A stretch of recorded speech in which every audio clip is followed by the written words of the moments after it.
ഓം നമോ ഭഗവതേ വാസുദേവായ. ശ്രീമദ് ഭഗവത്ഗീത അധ്യായം 2 സാഖ്യയോഗം ശ്ലോകം 5. ഗുരുനഗദ്വാഹി മഹാനുഭാവാൻ ശ്രയോ ഭോക്തും വശ്യമവീഹലോകേ ഹത്വർദ്ധകാമാംസ്തു ഗുരും നിഹൈവ പുഞ്ചീയ ഭോഗാരുതിരപ്രതിക്താൻ. ഗുരുനഹത്വാഹി മഹാനുഭാവാൻ ശ്രയോ ഭോക്തും വശ്യമവീഹലോകേ ഹദ്വർദ്ധകാമാംസ്തു ഗുരും നിഹൈവ പുഞ്ചീയ ഭോഗാരുതിരപ്രതിഗ്ധാൻ. നമുക്ക് നാലാമത്തെ ശ്ലോകത്തിന്റെ അർത്ഥം കൂടി ചിന്തിക്കേണ്ടത് പറയുമ്പോഴേ, നാലാമത്തെ ശ്ലോകത്തില് ഭഗവാനോട് അർജുനൻ ചോദിക്കുന്നത് എന്താണ്? കഥം ഭീഷ്മമഹം സംഖ്യേ ദ്രോണഞ്ച മധുസൂദന ഇഷുവി പ്രതിയോത്സാമി പൂജാർഹാം അരിസൂദന. അല്ലയോ ശത്രുനിഗ്രഹം ചെയ്തിരിക്കുന്ന ഭഗവാനെ മധുസൂദന. മധുസൂദന്റെ വിശേഷണം അരിസൂദന എന്ന് പറഞ്ഞു കഴിഞ്ഞ ശ്ലോകത്തില്. അരിസൂദനായ മധുസൂദന, ശത്രുനിഗ്രഹം ധാരാളം ചെയ്തിട്ടുള്ള ഭഗവാനെ, ഞാൻ ഈ യുദ്ധത്തില് ഈ ദ്രോണരെയും ഭീഷ്മരെയും തുടങ്ങിയ ആളുകളെ, ഇപ്പം ഭീഷ്മരെയും ദ്രോണരെയും ഈ ഗുരുജനങ്ങളെ എങ്ങനെയാണ് അസ്ത്രം കൊണ്ട് അവരെ പ്രതിയോഗിക്കുന്നത്, അവരെ നേരിടുന്നത് എന്നൊരു ചോദ്യം ചോദിച്ചോളൂ. അതിന്റെ ബാക്കിയാണ് ഇവിടെ പറഞ്ഞേക്ക്. നമുക്ക് ആദ്യം ഒന്ന് അന്വയക്രമത്തിൽ പറയാം, അതിനുശേഷം ശ്ലോകത്തിന്റെ ക്രമത്തിൽ തന്നെ പറഞ്ഞു നോക്കാം. ശ്ലോകത്തിന്റെ ക്രമത്തിൽ പറഞ്ഞാൽ കുറച്ച് എളുപ്പമായിരിക്കും തോന്നുന്നു മനസ്സിലാക്കാനായിട്ട്. ഗുരുവിന് അഹത്വ, നമുക്ക് ശ്ലോകത്തിന്റെ ക്രമത്തിൽ ഒന്ന് പറഞ്ഞു നോക്കാം ഒരു വ്യത്യസ്തമായിട്ട്. ഗുരുവിന് അഹത്വ, ഗുരുനാഥന്മാരെ അഹത്വ കൊല്ലാതിരുന്നിട്ട്, ഹത്വ കൊല്ലുക, അഹത്വ കൊല്ലാതിരുന്നിട്ട്, ഗുരുവിന് അഹത്വ. മഹാനുഭാവാൻ, മഹാനുഭാവാൻ, മഹാനുഭാവൻ എന്നുള്ള ഗുരുക്കന്മാരുടെ വിശേഷണമാണ്. മഹാനുഭാവാൻ ഗുരുൻ അഹത്വ, മഹാനുഭാവന്മാരായിരിക്കുന്ന ഗുരുനാഥന്മാരെ. ഗുരു എന്ന് പറയുമ്പോൾ ബഹുവചനമാണ്. ഗുരുക്കന്മാരെ.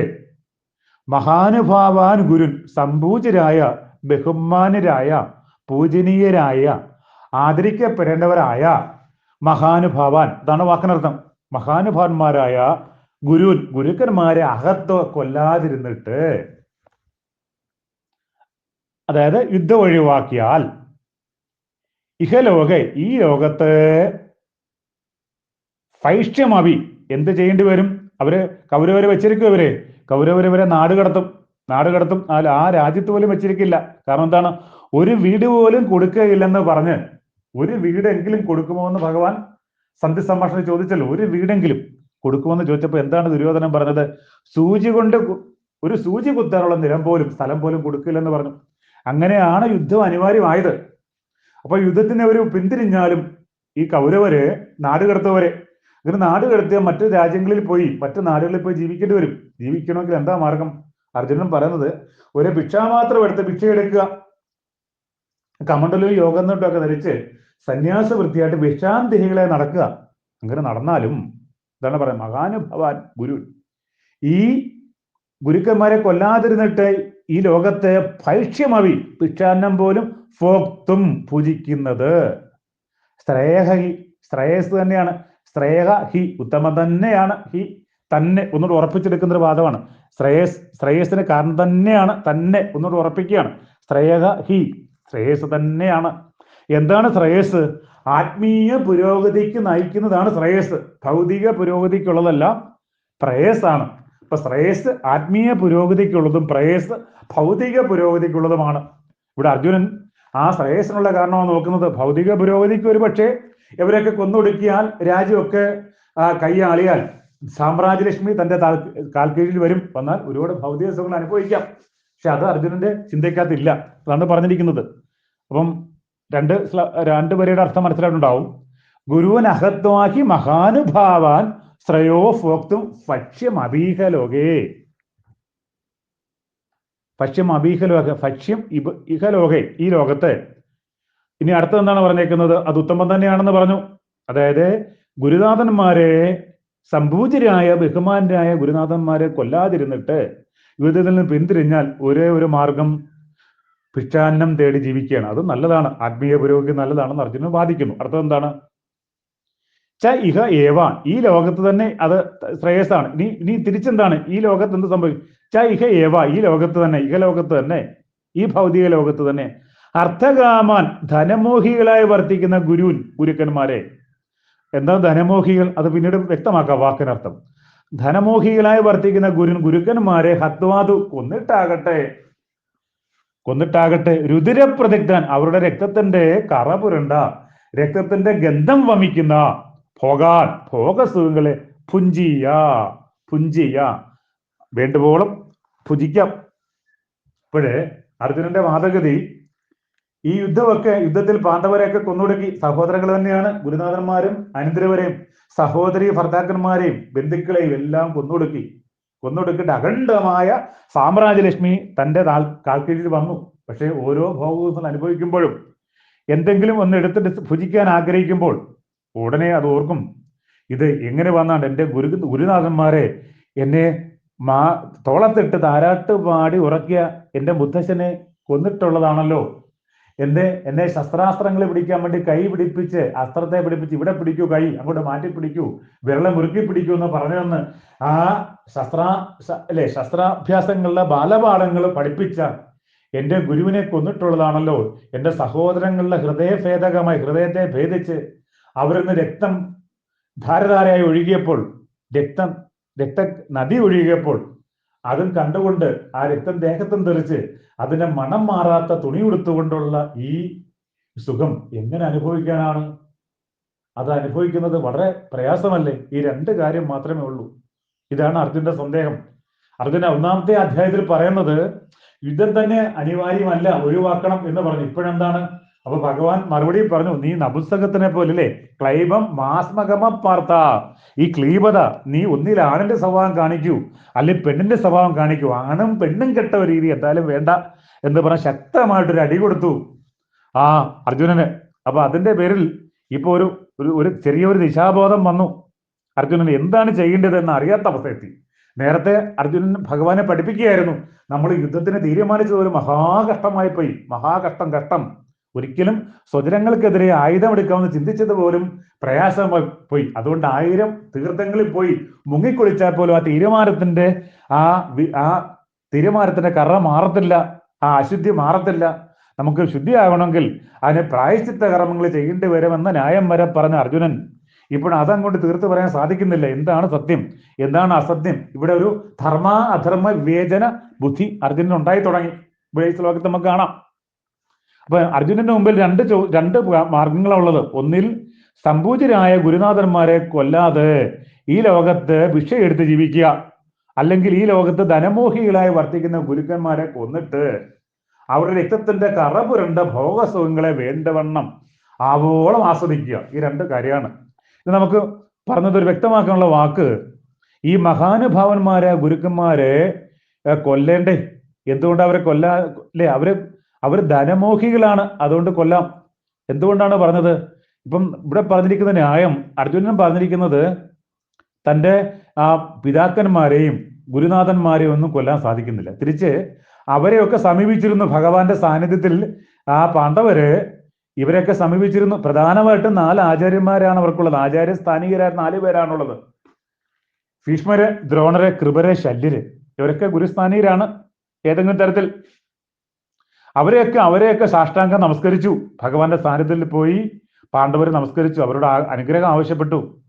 4 പേരും ആ പാണ്ഡവന്മാർക്ക് വിജയാശംസകൾ നൽകി.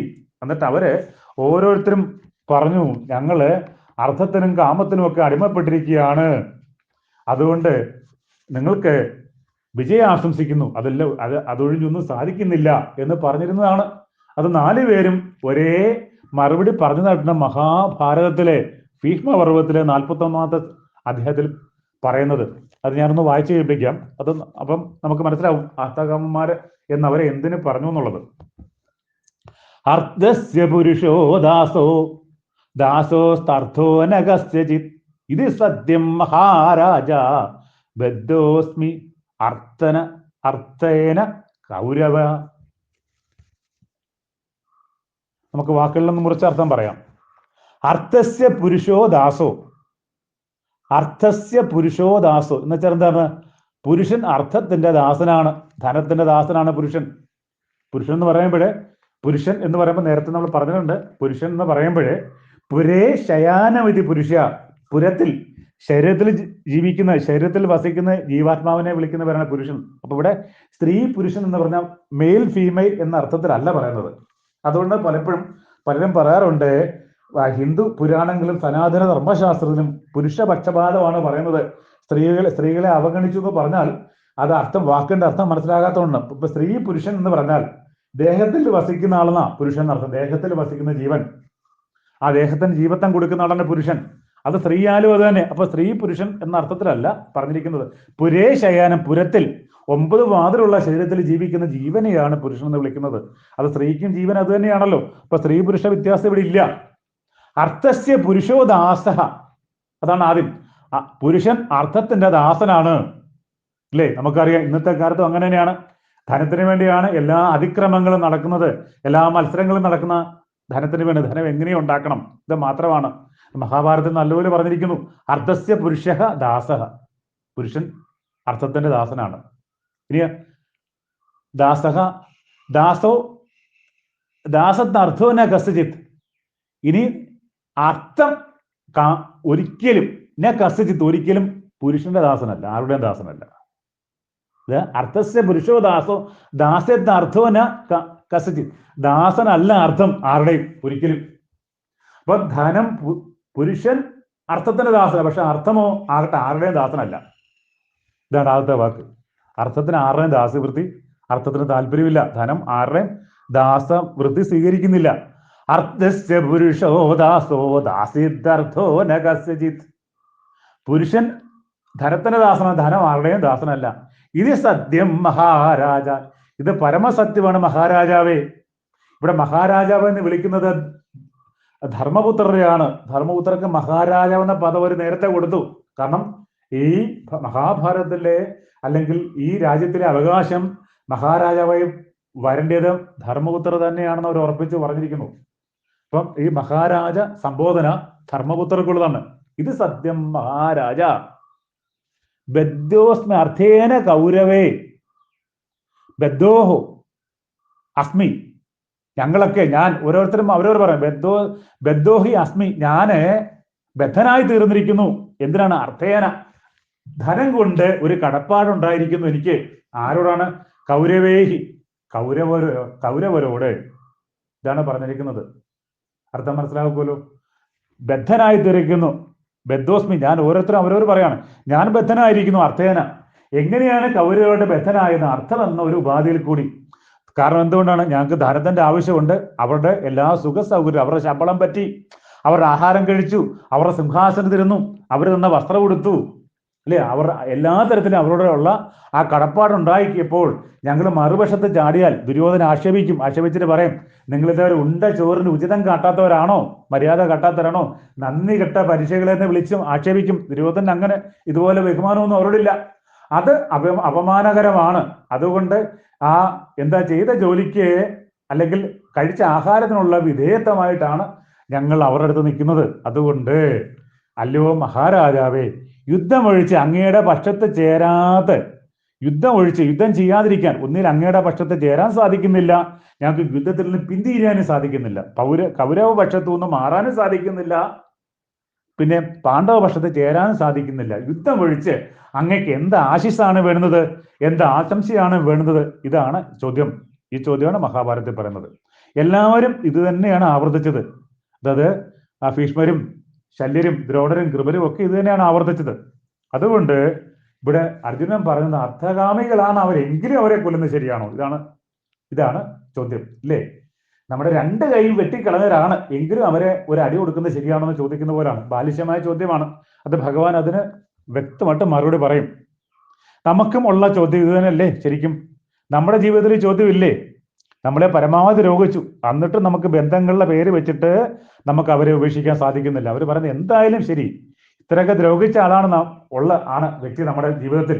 ഇത്ര ദ്രോഹിച്ചു, നമ്മൾ ആരെയും പരിഗണിക്കുന്നില്ല, കുട്ടികളെ പരിഗണിക്കുന്നില്ല, ഭാര്യയെ പരിഗണിക്കുന്നില്ല, ബന്ധുക്കളെ പരിഗണിക്കുന്നില്ല, സ്വന്തം കാര്യം മാത്രം ചിന്തിച്ചു പോകുന്നു. സ്വാർത്ഥമതിയാണ്, അല്ലേ? ദ്വീപിന് വരുമ്പോൾ നമ്മുടെ നിന്ന് കടം വാങ്ങിച്ചുകൊണ്ട് പോകുന്നു, അല്ലെങ്കിൽ ആ തരത്തിലാണ് മോശമായിട്ട് പെരുമാറുന്നു. പക്ഷേ എങ്കിലും നമ്മൾ അവരെ എങ്ങനെ തള്ളിക്കളയാനാണ്? ബന്ധുവായി പോയില്ലേ? നമ്മുടെ ജീവിതത്തിൽ ആലോചിച്ച് നോക്കണം. നമ്മുടെ ജീവിതത്തിൽ ഇതേ ഈ ചോദ്യമുണ്ട്. നമ്മളൊക്കെ അർജുനന്മാരാണ്. നമ്മുടെ ജീവിതത്തിലും സത്യത്തെയും ധർമ്മത്തെയും വേർതിരിച്ചറിയാൻ നമുക്ക് സാധിക്കുന്നില്ല. അപ്പൊ ധർമാധർമ്മ വിവേചനം ചെയ്യാൻ സാധിക്കാതെ വന്നത് അർജുനന്റെ മാത്രം പ്രതിസന്ധിയല്ല, നമ്മുടെയും പ്രതിസന്ധിയാണ്. ഈ ചോദ്യം നമുക്ക് ഉണ്ടായിട്ടില്ലേ? നമ്മളും പറയുന്നത് എന്ത് ചെയ്യാനാണ്? സത്യം അപ്രധാണെന്ന് എനിക്ക് അറിയാം, പക്ഷെ എന്ത് ചെയ്യാം? ഇതല്ലേ ചോദിക്കുന്നത്. വസ്തുവിന്റെ ഡിവിഷൻ നടക്കുന്നു. ഇത് ഭൂമിയാണല്ലോ വിഷയം. വസ്തുവിന്റെ ഡിവിഷൻ നടക്കുന്നു. ധാർമ്മികമായിട്ട് ഒരു വസ്തു വീതം വെച്ചപ്പോൾ 10 സെന്റ് അപ്പുറത്തൊരാൾക്ക് കൊടുക്കേണ്ടതാണ്. ഇപ്പുറത്ത് വീതം വെക്കുന്ന ആള് മറ്റൊരാൾ പറഞ്ഞു 8 സെന്റേ കൊടുക്കുകയുള്ളൂ. 8 സെന്റേ കൊടുക്കുകയുള്ളൂ എന്ന് പറഞ്ഞ ആളുടെ അടുത്ത് എന്ന് 2 ചായയും കുടിച്ച് വീണ്ടും വന്ന് 2 സ്മോളും കഴിച്ചു പോയി. എന്നിട്ട് പറയാൻ എന്ത് ചെയ്യാനാ? അയാൾ എന്നെ ബന്ധനത്തിലാക്കി, എനിക്ക് ഉപചാരങ്ങൾ ചെയ്ത് എന്നെ അയാളുടെ ഭാഗത്താക്കി. ഇനി ഞാൻ എന്ത് ചെയ്യാനൊക്കെ? നിങ്ങളുടെ ഭാഗത്താ സത്യമെന്ന് അറിയാം, പക്ഷേ എനിക്ക് പറയാൻ സാധിക്കുന്നില്ല, സത്യത്തിന്റെ ഭാഗത്ത് നിൽക്കാൻ സാധിക്കുന്നില്ല. ഈ തരത്തിലുള്ള പ്രതിസന്ധികളിൽ നമ്മളും മുന്നോട്ട് പോയിട്ടില്ലേ? അപ്പൊ ഈ മഹാഭാരത യുദ്ധത്തിൽ നടന്നത് എവിടെയാണ്? നമ്മുടെ ഹൃദയത്തിൽ തന്നെയാണ്, നമ്മുടെ മനസ്സിൽ തന്നെയാണ്, നമ്മുടെ നിത്യജീവിതത്തിൽ തന്നെയാണ്. ഈ പ്രതിസന്ധിയിൽ കൂടി നമ്മളുടെ ചോദ്യത്തിന് ഉത്തരവാണ് ഭഗവാൻ തരാൻ പോകുന്നത്, അല്ലേ? അപ്പൊ ചോദ്യം മനസ്സിലായിട്ടുണ്ടാവും. ഇത്രത്തോളം ദോഷങ്ങൾ അവരിൽ ആരോപിക്കാം. അവർ അർത്ഥകാമന്മാരാണ് എങ്കിൽ പോലും, മാത്രമല്ല അവസരം കിട്ടിയാൽ അവര് യുദ്ധം ചെയ്തുകൊണ്ടിരിക്കുകയാണ്. അവര് ശസ്ത്രാസ്ത്രങ്ങളെ മാറിയല്ല ഉപയോഗിക്കുന്നത്. പാണ്ഡവ പടയെ കൊന്നൊടുക്കാനാണ് നിൽക്കുന്നത്. അവര് യുദ്ധം മുന്നോട്ട് പോകുമ്പോൾ പാണ്ഡവ സൈന്യത്തിന് ഒരുപാട് നാശം വിതച്ചവരാണ് അവരെ. നമ്മൾ പുറകാലെ കാണാം. എന്നിട്ട് പോലും അവരെ ബന്ധുത്വം എന്ന ഒറ്റ പേരിൽ, ഇതല്ലേ സ്വജനപക്ഷപാതം? ഇതല്ലേ സ്വജനപക്ഷപാതം? രാഷ്ട്രീയത്തിൽ കാണുന്നത് തന്നെയല്ലേ? എൻ്റെ മകനാണ്, എൻ്റെ ഇന്നാരായതുകൊണ്ട് അവിടെ പ്രശ്നങ്ങളൊന്നുമില്ല, ഇല്ലേ? നമുക്ക് ഇവിടുത്തെ എല്ലാ മിഷണറി വർക്കുകളും അങ്ങനെയല്ല നടക്കുക. എൻ്റെ കുട്ടിക്ക് ബിസ്ക്കറ്റ് കിട്ടിയില്ലെങ്കിൽ അവിടെ എന്താ പറയും, ബാലാവകാശ കമ്മീഷൻ വരും. 2 കുട്ടികളെ കൊന്നൊടുക്കിയാൽ, അല്ലെങ്കിൽ കുറച്ചുകൂടെ ഭീകരമായ ഒരു അവസ്ഥ ഉണ്ടായാൽ അവിടെ വരില്ല. കാരണം അവർക്ക് രാഷ്ട്രീയമായ ബന്ധമില്ല, അവർക്ക് ഉന്നത സ്ഥാനങ്ങളിൽ ബന്ധങ്ങളില്ല. അവിടെ എപ്പോഴും ഇതാണ്. എല്ലായിടത്തും സ്വജനപക്ഷപാതമാണ്. ഭരണത്തിനും എല്ലാത്തും, ഏത് തരത്തിലും, കലികാലത്ത് പ്രത്യേകിച്ചും ഈ സ്വജനപക്ഷപാതം അന്നുണ്ട്. സ്വജനങ്ങളാണെങ്കിൽ അവർക്ക് അവരുടെ ആ പക്ഷത്ത് നിൽക്കുക, സ്വജനങ്ങൾക്ക് വേണ്ടി എന്തും ചെയ്യുക, ബാക്കിയുള്ളവരെ ശത്രുക്കളായിട്ട് മാത്രം കണക്കാക്കുക. ഇതുണ്ട്. ഇപ്പൊ ഇതാണ് ഈ ശ്ലോകത്തിന്റെ സാമാന്യമായ അർത്ഥം. നമുക്ക് 11ാം ശ്ലോകം മുതൽ നല്ലവണ്ണം പഠിക്കണം. ഇതിപ്പോ തൽക്കാലം മനസ്സിലാക്കി വെക്കാൻ വേണ്ടി, വായിച്ച് പഠിക്കാൻ വേണ്ടി മാത്രമാണ് പറയുന്നത്. ഒന്നുകൂടെ വായിക്കാൻ പഠിക്കാം. ഗുരുനഹദ്വാഹി മഹാനുഭാവാൻ ശ്രേയോ ഭോക്തും ഭക്ഷ്യമദീഹലോകേ ഹത്വാർത്ഥകാമാപ്തു ഗുരു നിഹൈവ ഭുഞ്ജീയ ഭോഗാൻ രുതിര പ്രതിഗ്ധാൻ. നമസ്തേ.